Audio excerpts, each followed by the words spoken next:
everybody!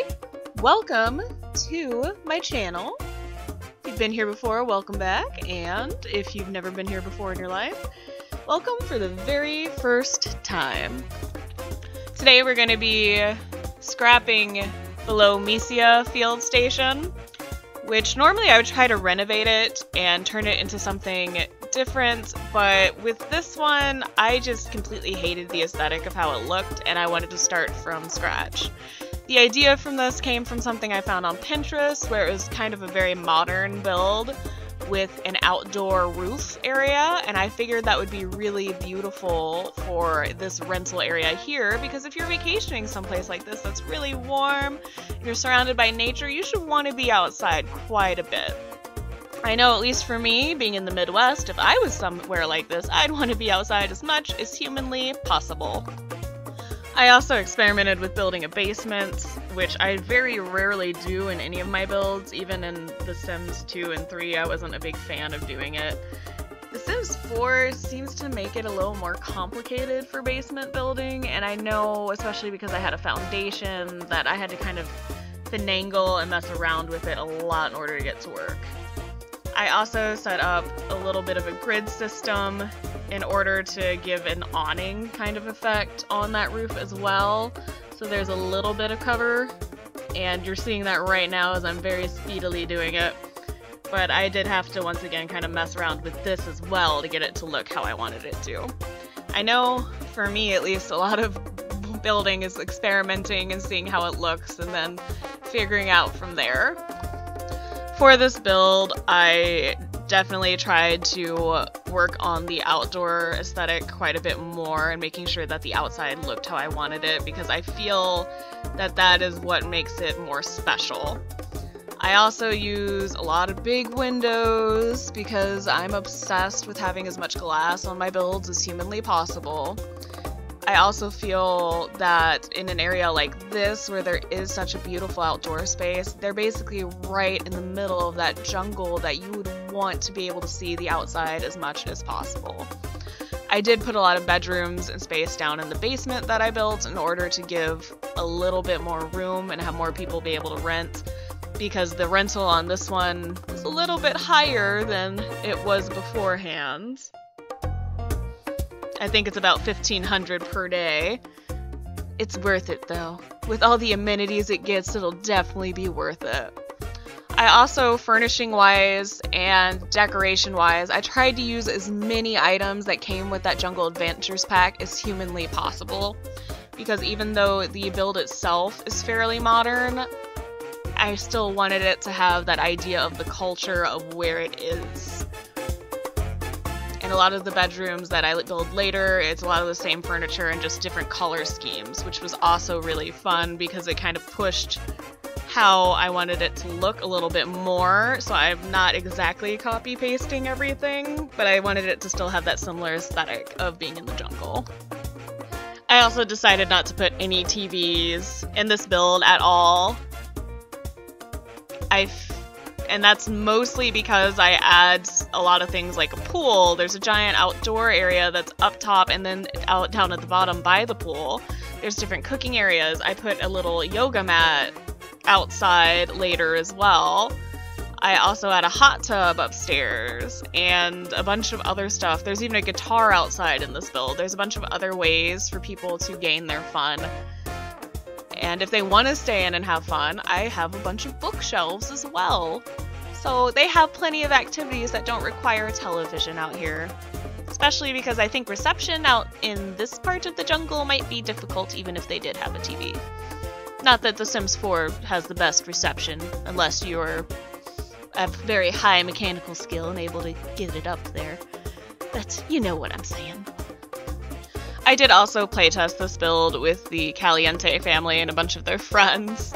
Of course, because I was playtesting and seeing everything and making sure a lot of people could get around. Someone drowned in the pool. Because that's just what happens when I test stuff in the game. Anytime I'm trying to actually do something, someone dies. And there's a ladder. There was a ladder in that pool. And even if there wasn't, they can still climb out of it, I think, in this one. It's not like the old school ones. They're evolving. They can figure out how to get out. I honestly don't know why she died in the pool. But she did. And then we went back and I had people swimming again and no one died in the pool the second time, so I have no idea why. And then later I had someone die of heat exhaustion after I reloaded the save. Death traps when I try to playtest, I swear. Does anyone else have that issue where your Sims die at the most random times? Or is it just me? Because I feel like it's always when I'm actually attempting to do something in the game. I can walk away for 40 plus minutes and they don't die, but when I'm actually attempting to do something, they die.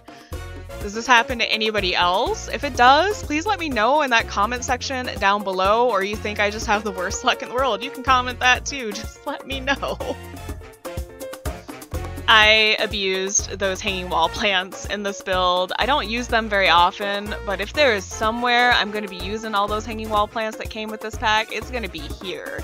Because I feel that it needs that extra oomph with the plant life. And this is the outdoor area that is upstairs, which is a main attraction of this build to me.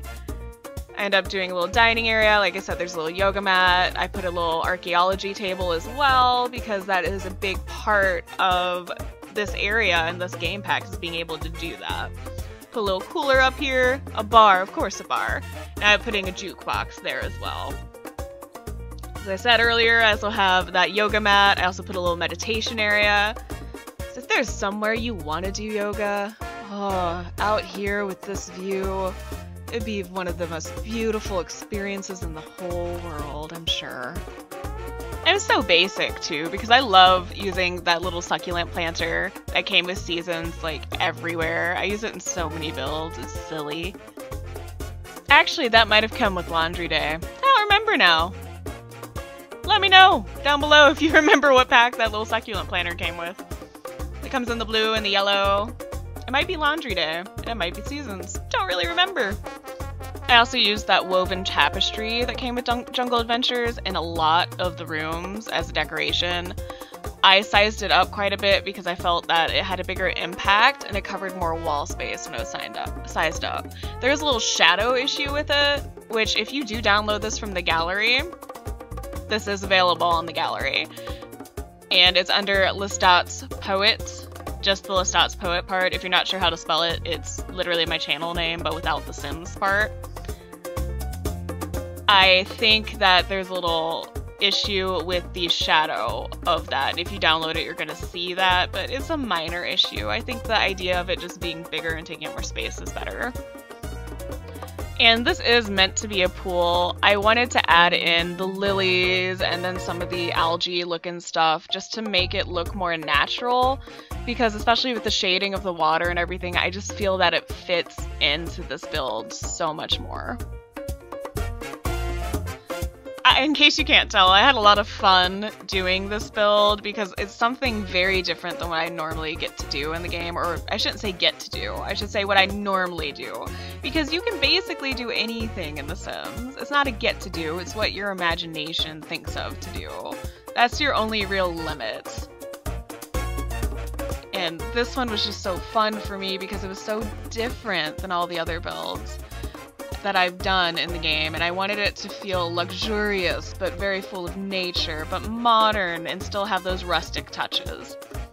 I think this is one of the favorite ones I've done, personally. And here I'm adding more outdoor space. Shocking, I know. I end up doing just a little seating area, and I put in a guitar, and I think it's the guitar that came with the outdoors stuff pack. The one with the camping and all that jazz. Just so they can have a cute little area, and if you have a musician sim, they can just chill out here and be that guy or girl who just has to show off their guitar skills at any party. And here I start doing some of the bedrooms. There are going to be a couple that have double beds, and there are going to be a couple of rooms that have multiple single beds. I wanted to be able to fit as many Sims as possible in here for vacation, especially with it being so much money for rental space. I was like, well, the more the merrier if you're spending that much, right? I also added a lot of plant life, lot of woven rugs for decorations throughout. A lot of tans, a lot of teals, just a lot of fun, bright color. This build makes me so happy with all the colors and then the outdoor space, and I hope you guys like it too. And now we're starting with the downstairs layout, the basement layout, in order to fit more Sims in here, cram as many in as humanly possible. And yeah, there's some single beds, just doing a little bit of everything. I added in that light from Laundry Day, the just really simple bare one, because I felt like it went with this build really well, and it's just bare and it doesn't detract from all the bright colors. It's just something simple to be there to contrast with all the madness, all the color, all the brightness, all the texture, all the patterns. Gotta have some things that don't compete with it as much when you have this much going on. I also jump around a lot in my builds because I'll start on a space and then I have an idea for another space that's already partially done, so I go back and forth.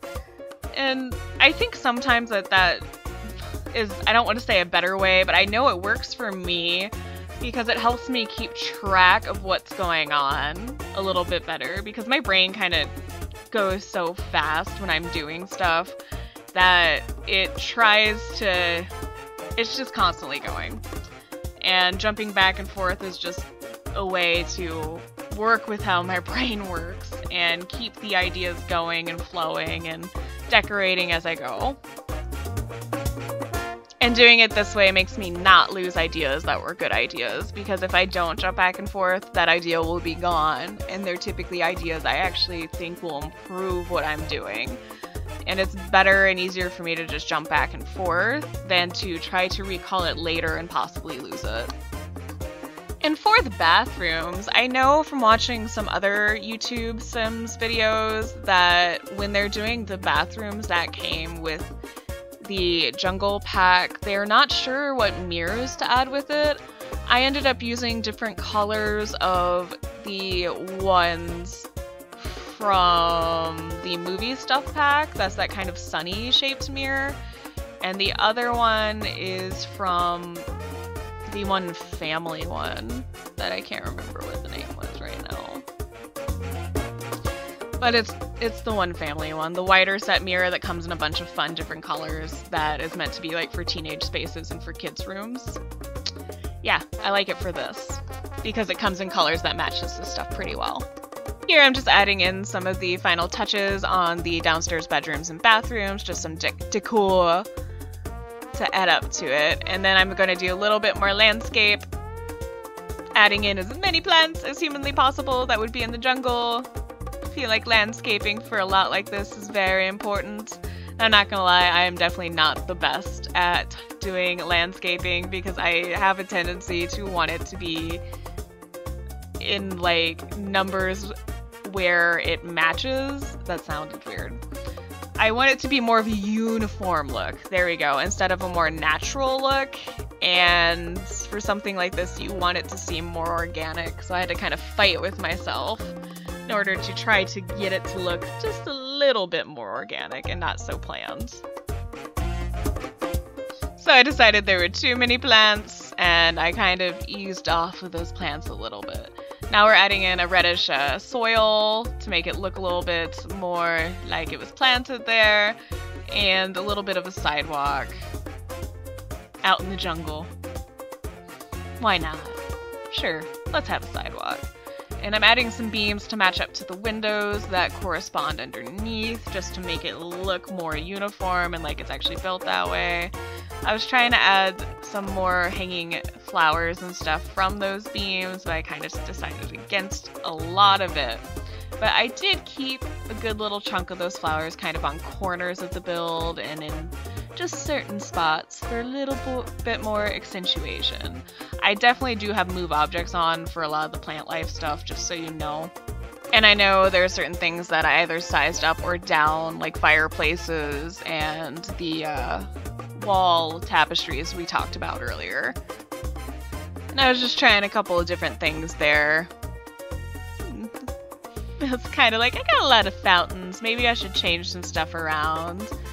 And here we're kind of at the point where I'm just adding in some last minute accents to different areas and changing the lighting around and all that stuff, just to give a couple more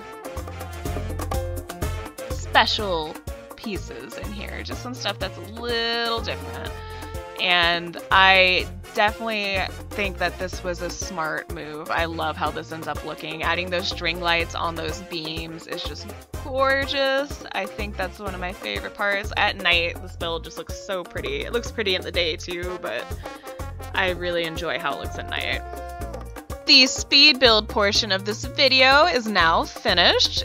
Now it's just going to be some summary shots so you can actually get a better idea of what the lot actually looks like. Once again, if you do like this lot and you want to download it, it is on the Sims 4 gallery. My username is LeStotsPoet. If you're not sure how to spell that, it's just going to be the first part of my username here on YouTube. If you liked this video, hit that like button. If you disliked it, hit that dislike button. If you want to see more videos like this, make sure you hit that subscribe button. If you have any questions, comments, concerns, feelings, please feel free to leave them in the comment section down below. Once again, I really want to thank you for your time. Thank you for listening to me ramble about doing this build. Once again, I had a lot of fun with it. I hope you guys enjoyed it as well. I am going to leave you with this really fun, upbeat music that's been playing for the whole video and the last couple of snapshots of what this lot looks like.